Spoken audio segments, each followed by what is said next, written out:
world the world. That's what makes us us. That's what makes us all important. You learn from your mistakes and you teach others, and you become better and better and better. So that's a really good thing to realize that you are human and not to get,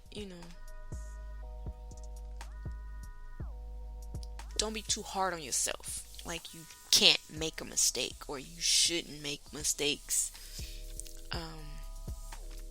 Mistakes are just a part of life, and mistakes are not always a bad thing. It depends on, like I said, it's your view and your perception on a lot of things in life. I remember growing up, I was that, and that's putting more pressure on yourself. Maybe that's what they mean by self-importance, because it makes you feel more stressed or like you have to prove or be a certain way. But I just think that it's important for us all to understand that it's okay to be human, because that's what we are. All right? That's just my take on it. But I like to read things and see what other people think. Okay. Let's see what tip we are on today. Oh, I remember. Tip 14, men. Men, let me know how you enjoying this. Is this helping you? Have you tried it? What's going on? Are you just sitting there, huh?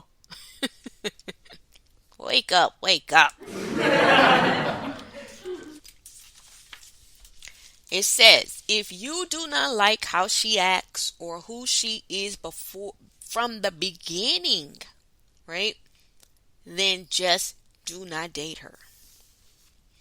One thing I never could understand is why people get with someone and then attempt to change them. There are hundreds of millions of women out there, just the way you want already.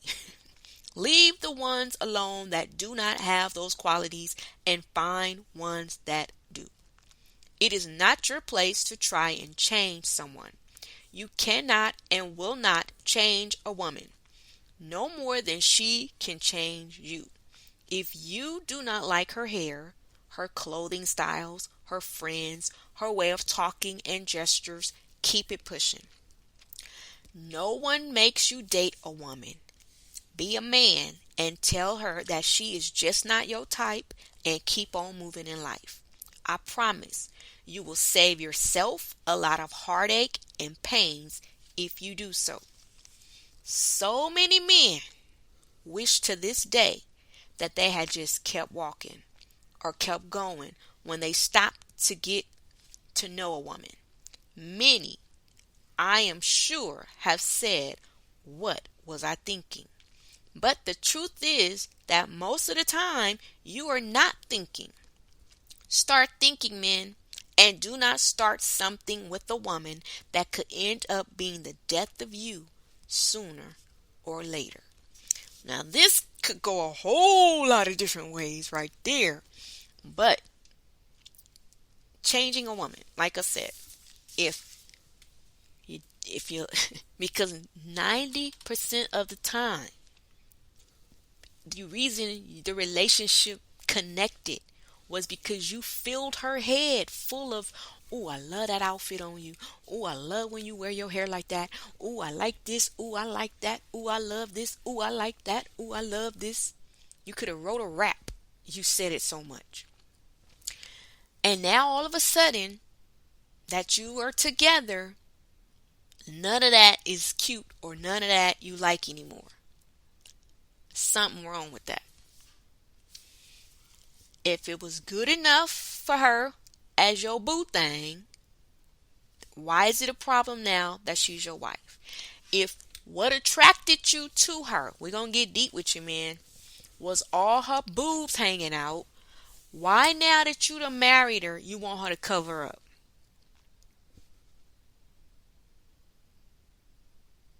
Men was looking at her then too. Right? Now is your insecurities are really starting to kick in. Because you scared somebody else gonna take her. That's where it all boils down to it. You're not confident within yourself as a man to think that you can keep her. If you got her, you're thinking somebody else can come get her. You have to know within yourself who she, and like I said, if she was doing it before, you have to look at a situation when you meet someone. If they're smoking, then you have to say, can I deal with this for the rest of my life? Because there's no guarantee they will stop smoking. If they alcoholic before, you have to come to the realization and ask yourself, can I deal with this person drinking for the rest of my marriage? Because there is no guarantees that they will stop. I don't care how they tell you, oh, I'm trying, or oh, I'm gonna, I'm going to this, or because 9 times out of 10, they not 18 when you meet them. They a full grown person. So if they ain't stopped by now, it's very far, very limited that they're going to stop. Oh, there they go, y'all. My neighbor's about to start their party. I hear the mic. I don't want to have to call the officials on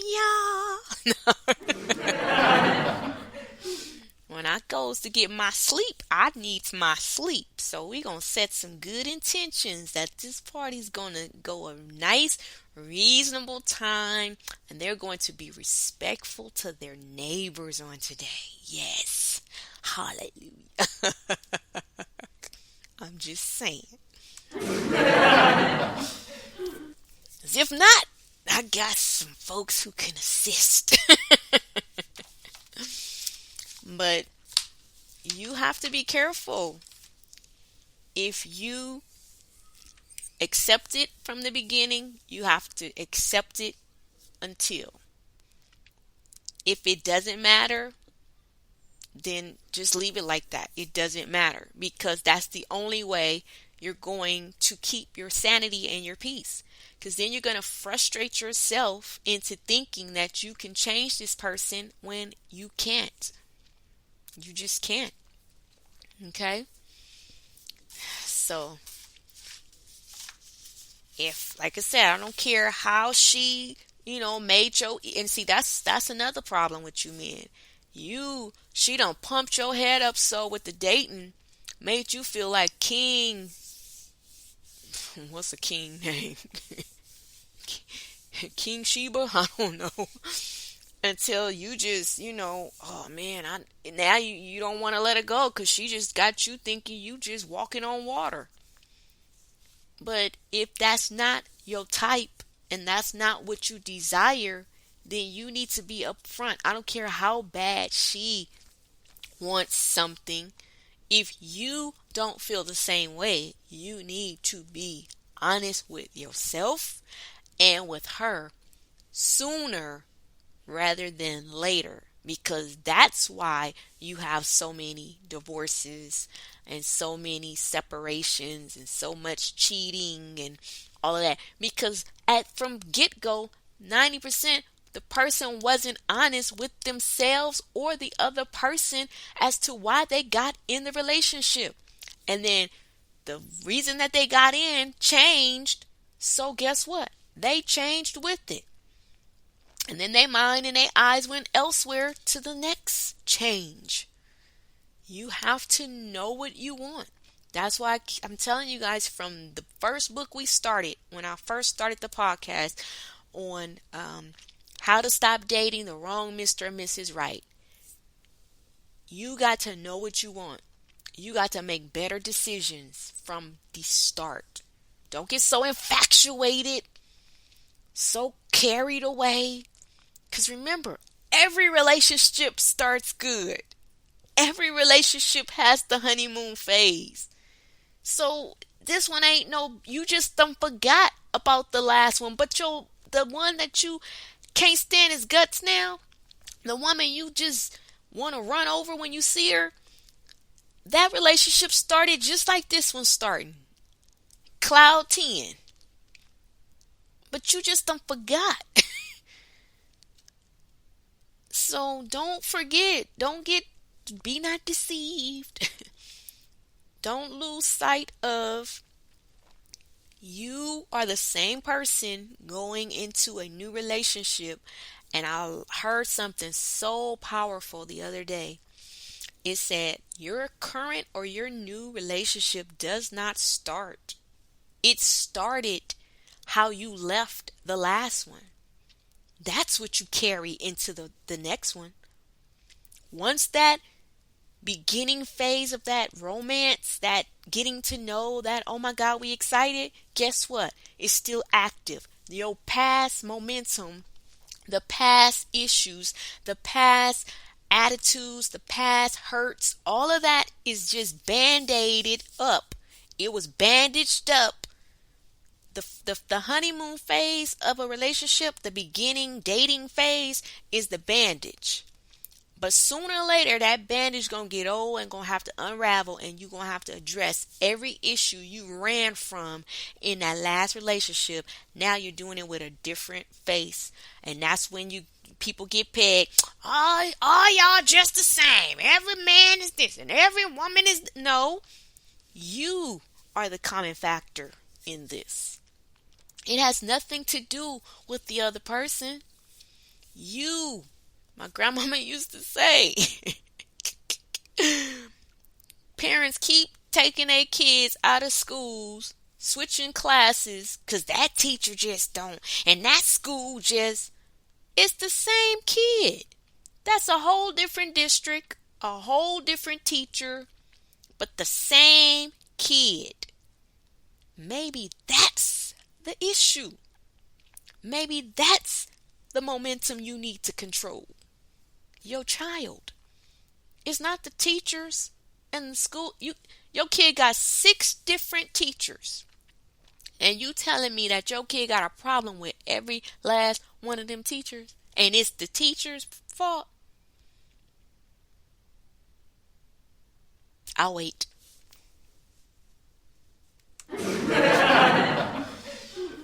We got to really start thinking about stuff a little bit more in depth,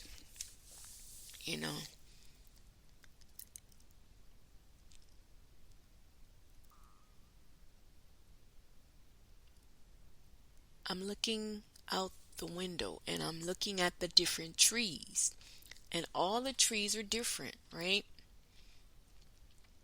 And that's okay. You have different personalities in life. You have different characteristics floating around. You just have to learn how to deal with difference. You have to learn how to deal with variety. I learned that 24 years, Lord, on a job. And you have a problem when you can't, because everybody's not going to be to your liking. You're going to come up against some contrast, some resistance, and that's what you call life. Because all that does is then it makes you ask for more. It makes you figure out, okay, this is not the type of person that I prefer, so I'm going to just... It helps you understand yourself. Iron sharpens iron. And everybody, whether you like them or not, whether they your buddy or not, everyone is iron in life. And we are all sharpening each other. Some just a little bit sharper than others. Some are a little duller, right? But it's all different. It's all variety. You have 2 kids raised in the same family by the same parents, turn out 2 total different people, live 2 total different lives. You can have twins come out the same and have 2 total different personalities, because everybody has choices. Everyone is different. So men, that's why I'm telling you in these tips,